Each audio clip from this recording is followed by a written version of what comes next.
Olá pessoal, bem-vindos a mais um vídeo, obrigado por estarem aqui no canal. Hoje temos aqui algumas novas entradas aqui de material, temos também ali algumas placas que já tínhamos que vamos fazer aí outros projetos, mas vamos começar aqui por esta placa-mãe, aqui a marca dela é SES, a ver se isto consegue focar, portanto é uma SES, o modelo está aqui, P6BAT-A Plus, revisão 2.2, tem aqui alguns slots PCI, tem dois slots ISA e tem aqui um slot AGP, penso que é duas vezes, acho que é só duas vezes.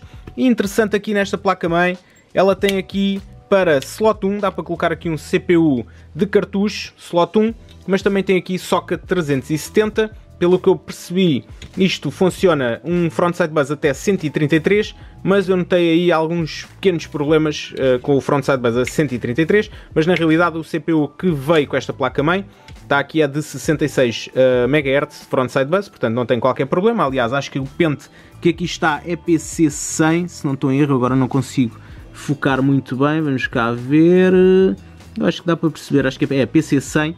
Portanto, não há qualquer problema. A gente tem um pequeno overclock, isto é um Celeron 667 e está com overclock para aí 830, algo assim parecido. Ela vinha com um condensador, estão a ver este aqui, vinha um igual deste lado aqui, mas todo torcido, levou uma mocada qualquer, tinha uma das pernas arrancada de dentro do condensador e eu coloquei aqui um outro condensador, como era ligeiramente maior, dobrei para o lado e está aqui tranquilo. Foi a única coisa que eu tive de fazer nesta placa. De resto foi colocar também um módulo de memória que não tinha. Eu quando comprei isto vinha com um módulo de memória DDR, que não tem nada a ver com esta plataforma, aqui slot 1 e também socket 370, não tem nada a ver. Então coloquei um pente meu, 64 MB, isto é para MS-DOS, portanto 64 MB é o ideal. Normalmente os gestores de memória, tipo o EMM 386 ou o QEMM, só aceitam até 64 MB, ou só conseguem gerir 64 MB de memória, portanto está aqui o ideal.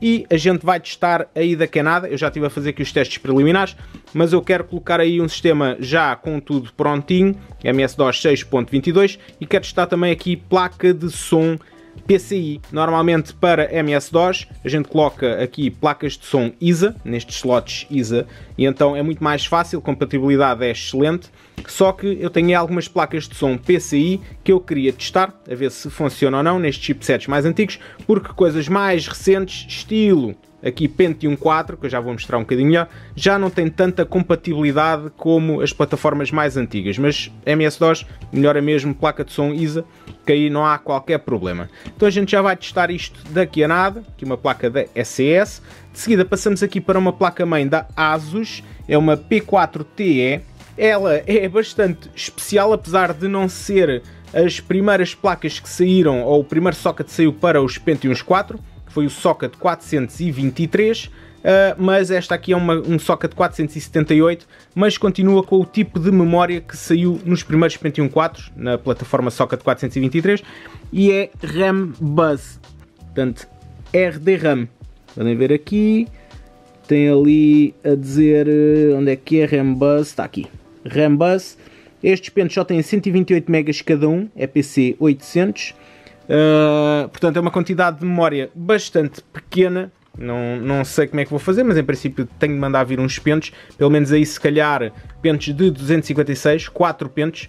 Isto tem um aspecto interessante, esta plataforma com RDRAM, ou RAM Bus, que é para utilizar, aliás isto é sempre dual channel, não há hipótese, mas para utilizarem, por exemplo, só dois pentes, como tem aqui este e este, têm de colocar aqui estas espécies de pentes de memória, que não são pentes, basicamente é só umas placas, mas são os terminadores para indicar que não está lá memória nenhuma instalada. Um bocado parvo, né? Mas é mesmo assim. Estas plataformas eram mesmo assim. Eu agora não vou tirar aqui o cooler, mas tenho um Pentium 4 que eu tinha aí para este socket 478, e funciona a 2.4 GHz e o frontside bus é a 400, ou na realidade é a 100, e com o quad pump, que ele multiplica por 4, vai fazer os 400. Então, esta placa também tem aqui alguns slots PCI, tem aqui um slot que era utilizado para placas de som e modems e afins, e depois temos aqui também um slot AGP Pro, penso eu, por causa aqui da terminação dele, tem esta parte a mais do que o normal, eu acho que é para umas placas especiais, mas de qualquer forma ela está atualmente funcional. mas porque eu consegui limpar bem os pentes de memória, os contactos dos pentes de memória e os contactos aqui dos slots de memória, estava com problemas de contacto, e também tinha aqui 3 condensadores, este e este. Na realidade havia só aqui um que estava mesmo já inchado o topo, estes já são os novos, como é óbvio, eu posso meter aí uma foto dos outros, mas havia um que estava meio inchado, este eu desconfiava dele, e havia um outro que parecia estar ok, que quando eu liguei a fonte de alimentação e o resto para ver se realmente ligava ou não, porque muitas das vezes tem condensadores rebentados, que eu vou mostrar, por exemplo, nesta aqui, tem ali aquele condensador da esquerda que já está inchado, mas na realidade a placa funciona. E eu pensei que pudesse acontecer o mesmo aqui. Mal liguei, passado 2-3 segundos, pum, rebentou aqui um dos condensadores e eu desliguei logo, troquei os condensadores e está tudo ok. Tive de limpar os pentes de memória e afins, mas de resto aparentemente está tudo operacional. Portanto, podemos fazer aqui alguns testes também. E de seguida passamos aqui para esta placa-mãe, que veio do mesmo vendedor desta aqui, tal como esta placa gráfica e também um CPU cooler que eu entretanto já montei num Pentium 4 que eu tenho já montado caixa e tudo. Tirei este cooler de lá e apliquei o cooler que vinha com esta placa-mãe, que era toda em cobre. Depois mais tarde se calhar mostro esse cooler. Eu nunca tinha visto um cooler daqueles, é todo mesmo em cobre, aquilo é um peso brutal. Mas pronto, vinha também um CPU nesta placa-mãe a 3 GHz, e o que é que eu fiz? Aproveitei, tirei o CPU que estava no outro, está tudo dentro da caixa, troquei para o CPU que vinha aqui, que nem sequer funciona nestas placas, que o frontside bus é superior, nem dá, então coloquei lá o CPU e o cooler, e tirei esse CPU, e tentei usar aqui, mas não dava, porque só esta placa-mãe é que suporta o bus de 533, esta como eu disse é 400, esta é 533, e a outra suporta até 800, portanto coloquei tudo o que era melhor no outro, com o cooler e tudo, overclocks e afins, e aqui supostamente é o CPU 533 de frontside bus, mas que esta placa não está a ligar com qualquer dos processadores, não está a ligar. Ainda não percebi muito bem o que é que se passa, eu acho que não está a chegar aqui a alimentação, acho que há aqui um problema qualquer na alimentação. Eu entretanto tinha trocado aqui os condensadores, não tinha bem os certos, ficou assim meio de lado estes 3 condensadores, porque havia um deles que também estava assim meio manhoso. Então troquei os 3, mas ainda não está aqui a ligar. Então isto veio do mesmo vendedor. Esta aqui consegui resolver, esta ainda não, vamos guardar. Esta aqui até era interessante, tem algumas coisas interessantes, mas também nada do outro mundo. Mas já usa memória DDR, portanto já era um bocadinho melhor do que estas memórias, que estas memórias tiveram o problema de serem muito caras.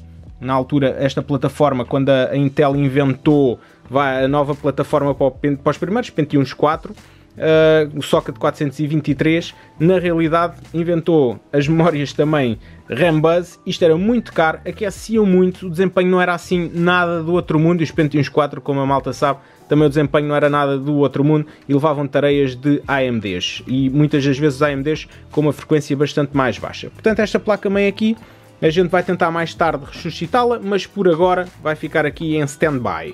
Bem, há bocado até me estava a esquecer de dizer qual é que era o modelo da placa-mãe que não funciona. Asus P4S8X-X. Pronto, para a malta que quiser saber, isto é a revisão 1.01. Então agora passamos aqui para outra placa-mãe, socket 478 também. Esta aqui é da Soltec, o modelo é o SL848P-L. Podem ver, já temos aqui algumas peças para trocar. Ela tem aqui uma situação que são os típicos condensadores desta altura, desta época. Ela está a trabalhar, eu sei que ela está a trabalhar, mas vamos trocar por precaução. Estes aqui são todos iguais, estes 3 mais estes 3 aqui. Portanto é 3300 microfarads de 6.3 volts, penso eu, se não estou em erro.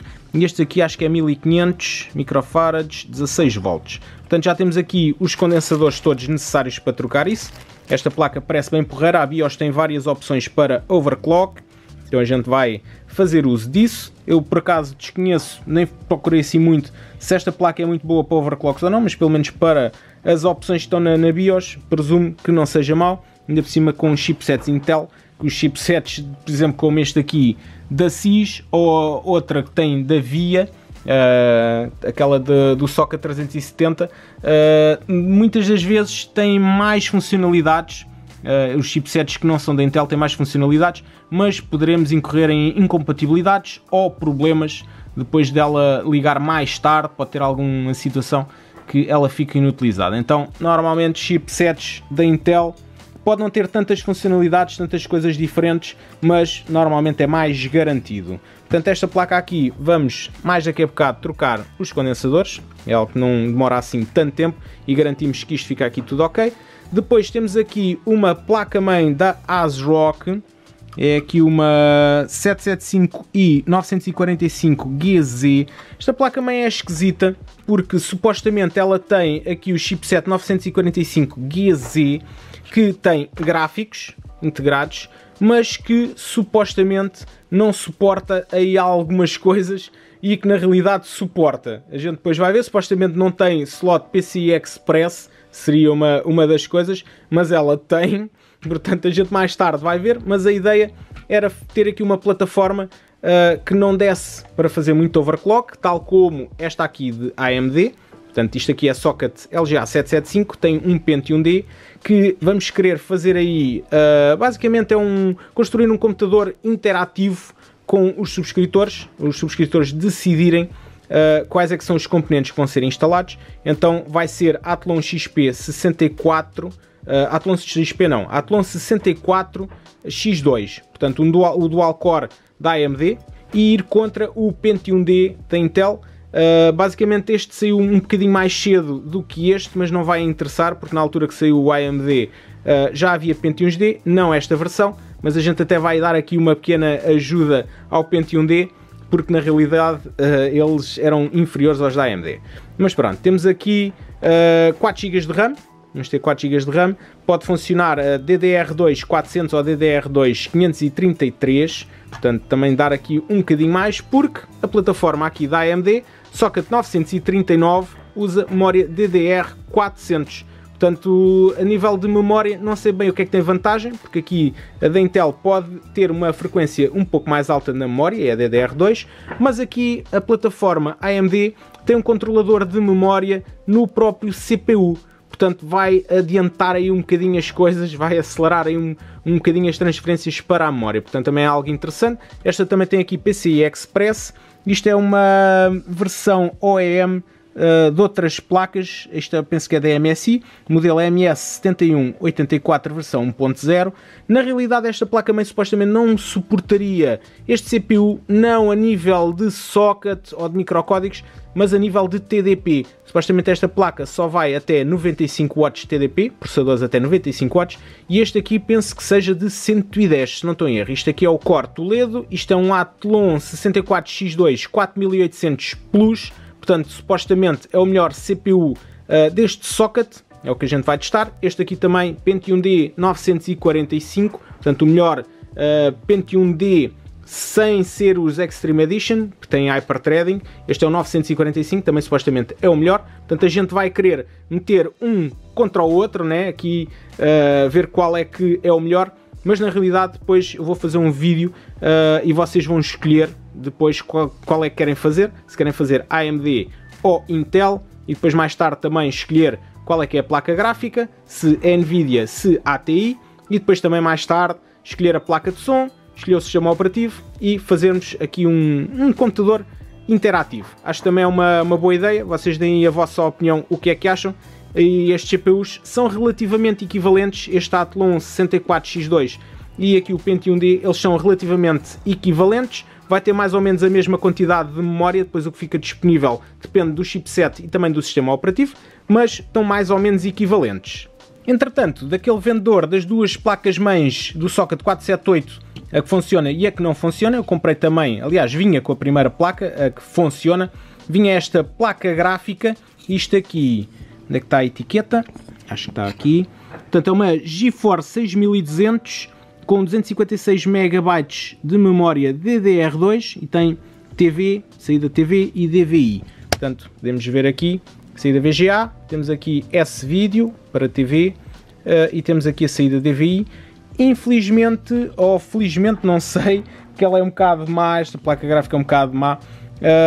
Infelizmente não trabalha, felizmente trabalha em DOS. e eu provavelmente vou colocá-la ali naquela placa-mãe do socket 370, que ela funciona bem em DOS, não perde desempenho em relação a placas mais direcionadas para DOS.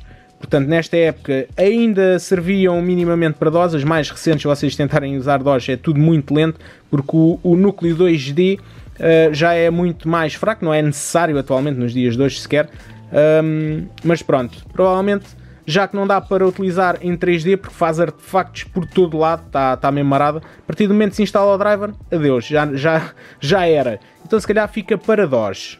De seguida temos aqui uns conectores DB15, eu já devia ter tirado isto aqui um do outro, mas pronto, basicamente isto é para fazer um cabo VGA, podem ver isto é um macho e um fêmea, isto é para fazer um cabo VGA para uma placa gráfica Voodoo 1, ou acho que está para as Voodoo 2 também, acho que as Voodoo 2 também não têm saída direta de 2D ou saída VGA delas mesmo, não têm núcleo 2D para dar imagem, só mesmo o 3D, e então normalmente precisam de uma placa gráfica 2D, estamos a falar aí de 96, 97 para a frente, aí até o ano 2000, 2000 e pouco, que a malta usava as Voodoos. Então eu vou fazer um cabo, é o pass-through, é o que dá a imagem 2D para a Voodoo, para depois a Voodoo ser ligado lá o monitor, e então quando está em modo 2D a Voodoo faz tipo passagem do sinal da placa gráfica normal 2D, e depois quando entra no modo gráfico para dar jogos, aí corta o sinal da placa 2D e liga a parte 3D dela para dar os jogos. E então normalmente usa-se um cabo, esses cabos originais é raro de encontrar e são caros, e é fácil fazer um cabo desses. Eu tenho depois um esquemazinho que vou fazer o cabo, talvez não neste vídeo, se calhar faço um vídeo separado para mostrar como é que se faz o cabo, mas basicamente temos aqui as duas fichas, o macho e o fêmea. Vamos utilizar aqui também as proteções, né? As carapaças, para depois isto ficar tudo certinho, isto fica dentro aqui na ponta, sai os cabos aqui por trás, e em princípio vou usar cabo de rede, que é muito simples de utilizar e tem a quantidade de fios necessária também, portanto não vai haver qualquer problema. E entretanto temos aqui mais uma coisinha para eu fazer upgrade em um PC. Isto aqui é um CPU, como podem ver, terceira geração. Deixar o gajo aqui focar, se ele quiser, acho que já dá para perceber ali. Portanto, Core i7 3770K, isto é para uma placa-mãe que não tem possibilidade de overclock, mas quando eu fui comprar isto, o vendedor disse que tinha só, porque era suposto ser um i7 3770 normal, mas ele só tinha a versão K, portanto vendeu pelo mesmo preço, a gente agradece, apesar de não utilizar a parte do K porque está desbloqueado. Mas podemos ver aqui a frequência 3.5 em vez de 3.4 do normal sem ser K, e acho que até faz boost também a 3.9, enquanto que o que não tem K faz a 3.8. Pequenas diferenças, mas pronto, a gente vai testar. Se calhar vamos montar já este primeiro e depois a seguir vamos começar a trocar ali os condensadores daquela placa-mãe. Também já temos tudo preparado, assim até se vê um bocadinho melhor. Tem aqui tipo uns riscos, mas isto passa-se a mão, nem se sente nada, isto é mais visual que outra coisa. Portanto vamos desmontar ali o computador, aliás, se calhar não, vamos ligar o computador, vamos fazer o teste do CPU-Z para ver qual é que é o desempenho, né? Quantos pontos é que dá no CPU-Z, depois vamos trocar por este processador e ver a diferença.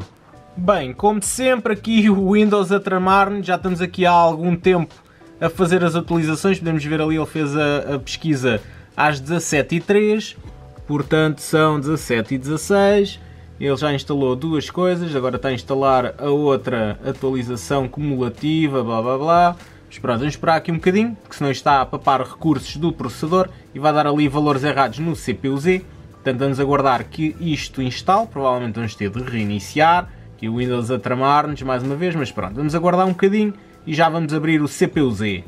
Bem pessoal, o Windows já acabou aqui as atualizações todas, já se reiniciou, está aqui tudo ok. Então já estamos aqui no CPU-Z, podemos ver que temos aqui instalado um Core i5 3570K e nós vamos meter o i7 3770K. Portanto aqui o teste do CPU-Z, temos aqui no single thread 388 pontos e no multithread 1474. Portanto agora vamos trocar o CPU e ver quais é que são aqui as diferenças. Deve fazer aqui um bocadinho de diferença aqui.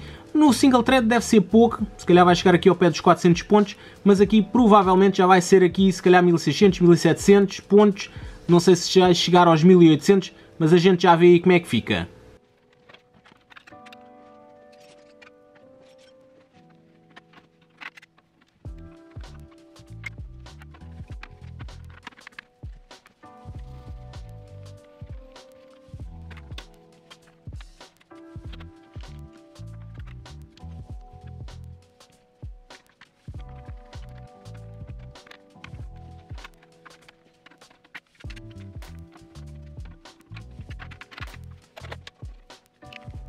Já colocámos o novo CPU, podemos ver aqui 3770K, TDP 77 watts, exatamente igual ao i5, e temos aqui 4 cores, 8 threads, portanto aqui um bom aumento. Aqui a cache nível 3 também passámos de 6 para 8 megas e podemos ver que isto já faz boost aqui a 3.9 GHz. Se tivéssemos uma motherboard desbloqueada, podíamos fazer aqui uns overclocks jeitosos, mas este computador não dá.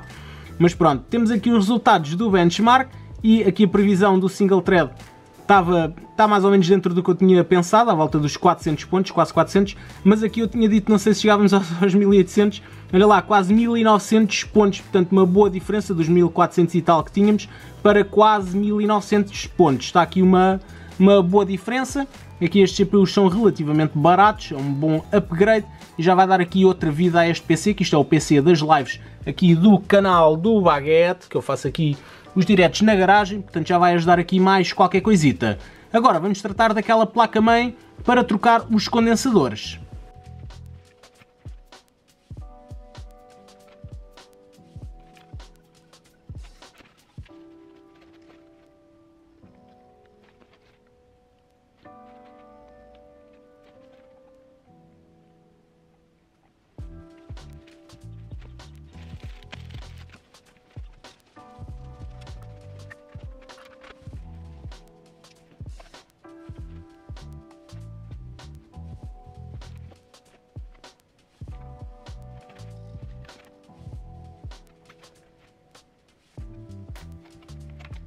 Bem pessoal, já temos aqui os condensadores velhos, os 4 da parte da alimentação 12 volts e aqui depois os da alimentação já depois aqui do VRM, né? Aqui o módulo que envia a tensão para o núcleo do processador. Então eu troquei estes 4 e aqui os outros 6, na realidade agora estão aqui 8. Havia aqui 2 espaços que estavam em branco, mas na realidade conectam na mesma parte aqui atrás. Então vai estabilizar aqui um bocadinho melhor a corrente, se ele quiser focar. Pronto, está aqui tudo soldadinho, tudo em condições, sem grandes marcas nem nada. Está aqui tudo impecável. Portanto, agora vamos meter aqui um processador, aqui uma placa gráfica, memória e afins, ver se isto está ok, se ainda liga, espero que sim. Está aqui a polaridade, está toda correta nos condensadores. Tentei ter atenção a esse pormenor, mas pronto, aqui eram 4, eram 2 mais estes 2. E eu meti 6 aqui em cima, mais 2 aqui, portanto ficam 4 condensadores nesta parte, já depois aqui dos VRMs. Atenção aqui um pormenor esquisito, a ver se isto consegue focar aqui nesta bobina. Tem ali tipo o isolamento da própria bobina, não é propriamente algo crítico, é uma bobina de ferrite, mas deve ter aquecido bastante. Esta bobina deve aquecer um bocadinho, ou então puxaram bastante aí por algum overclock ou assim, e está aqui assim um bocadinho meio partido aqui esta parte. Eu vou só dar aqui uma limpeza na placa, mas isto está-se a querer desfazer, não deve ser nada de grave, porque na realidade estes fios são isolados, têm tipo um revestimento e não tocam uns nos outros, nem tocam ali na parte de ferrite, mas pronto, é estranho. E temos aqui os outros 4 condensadores, também tudo impecável. Isto é bastante importante, eu já mostrei aí no outro vídeo, às vezes quando as bordas estão com instabilidades ou não ligam, a maior parte das vezes é os condensadores. Portanto vejam sempre condensadores rebentados, deixa cá ver, era este aqui. Este era o que estava mais suspeito, estava mesmo já arrebentado, mas apesar da placa trabalhar, eu não quis arriscar e troquei já tudo. Portanto, agora vamos meter isto aqui a trabalhar para ver se ainda está tudo ok. Já temos aqui o sistema montado temporariamente, temos aqui uma placa gráfica, uma GeForce 256, só para testar se está tudo ok. Temos aqui 2 pentes de 512 MB de memória DDR400, portanto 1 GB, né? Agora estava assim um bocado a anhar, mas pronto, este dissipador aqui tem de levar aqui uma abraçadeira, ela partiu aqui uma das pernas, isto tem tipo uma patilha, partiu, é comum nestes coolers, portanto esta parte aqui já não faz grande espingarda, mas pronto, é o que é. Temos aqui uma fonte de alimentação normalíssima, temos aqui um Pentium 4 2.8 GHz, penso eu. Portanto já está aqui tudo ligado, fonte de alimentação também já está ligada, aqui a alimentação. Portanto vamos aqui aos pinos, a ver se eu consigo fazer isto sem queimar nada. Portanto vamos aqui aos pinos, vamos ligar, já está aqui, cooler está a ligar também, olha, já deu aqui imagem, GeForce 256, Pentium 4 2.8, isto é a placa de rede. Epá, o monitor está com um bocadinho de pó, ainda agora tirei ali de dentro e já está com pó. Bem, isto agora não deve fazer boot, como é óbvio, não tem aqui nada. Ora, aqui, quero arrancar pela rede, não tem nada, como é óbvio também. Portanto, isto é opções da BIOS, a gente depois vai tirar isto, não tem interesse nenhum, mas pronto, ele está ali a contar não sei o quê, mas isto não vai dar nada. Mas pronto, está funcional, que era a parte importante. Eu estava aqui a reparar que os dois condensadores que eu coloquei ficam aqui muito perto aqui desta perna do dissipador, mas não vai haver qualquer problema, não há aqui stress nenhum. Eu acho que este aqui já cá estava, agora não sei, agora estou na dúvida. Bem, continuando, vamos tentar colocar aqui agora uma instalação do Windows XP, mas se calhar vamos deixar isso para outro episódio, para não estar a alongar muito mais aqui este episódio, porque já fizemos bastantes coisas. Portanto, espero que tenhas gostado do vídeo. Caso tenhas gostado do vídeo, faz lá aqui em baixo, partilha com os teus amigos, considera subscrever o canal caso ainda não tenhas feito e ativa o sino para receber as notificações dos próximos vídeos. Obrigado e até à próxima!